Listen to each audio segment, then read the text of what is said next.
सबु शून्य मिसिले कौन हुए गोटे बड़ शून्य हम तो कौन ये जेतिक थिले आमर बीजेडी दल रे से माने दलू गला विजुओं कथा मन पड़ा दल थिला भितर कहीं तो विजुओं कथा मन पड़ुला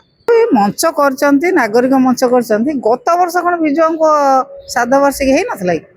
ना गत वर्ष मन पड़ नाला ए वर्ष जो पुओ को बाहर करदे प्रभात त्रिपाठी पुओ को बाहर करदे से जो घोड़ बेपार सामिल हो गले दलू पलैगला विजुओं कथा मन पड़ुची दल थिला भितर से गत वर्ष कहीं कले तो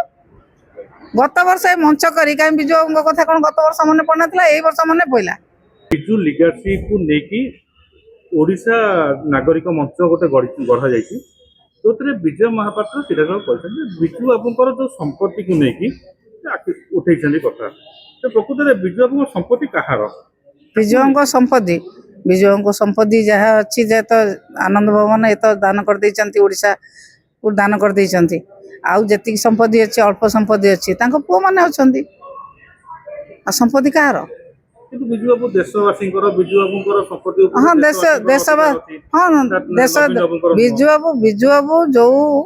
संपत्ति पाई इंडोनेशिया तो सांगे सांगे से दान कर आसले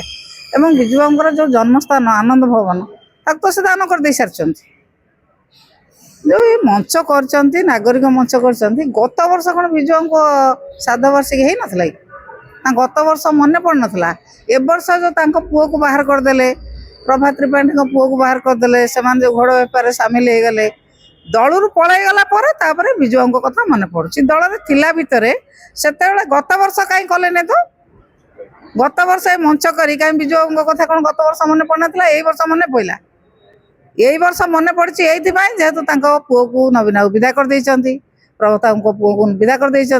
किसी नेता को विदा कर यही वर्ष मन पड़ा बिजु लिगासी कथा कहते बिजु बाबू को से पछरू छुरी मारी राजनैतिक उत्थान को मैंने सही पारि ना बिजु बाबू को गोड़े गोड़े से हैरान कर बिजु बाबू को जिते निर्यातना देवा कथा यही मैंने कौन कहे बिजु लिगासी सौम्य पट्टनायक कहले कि निर्वाचन बिजु बाबू सहित लड़ी राति डिनर डाक अनेक कथा कहते नवीन बाबू को आनिबा कि ये करिया से विषय केबे आलोचना ये जेतिक थिले हमर बीजेडी दल रे से माने दलू गला विजुओं कथा मन पड़ा दल थिला भितर कहीं तो विजुओं कथा मन पड़ुला गत वर्ष ये जो विजय महापात्र काली मीटिंग करते गत वर्ष नथिले कि से ओडिशा रे ना गत वर्ष विजुओं श्राद्ध हो नाला गत वर्ष कहीं विजुओं कथा तो आलोचना करते कौन मीटिंग रे जेहेतु गोटे राजनीतिक धक्का दिखाई से बचापी ये सब कार्य जहाँ समर्थन रही कौन हम सबू शून्य मिसिले कौन हुए गोटे बड़ शून्य हम तो कौन।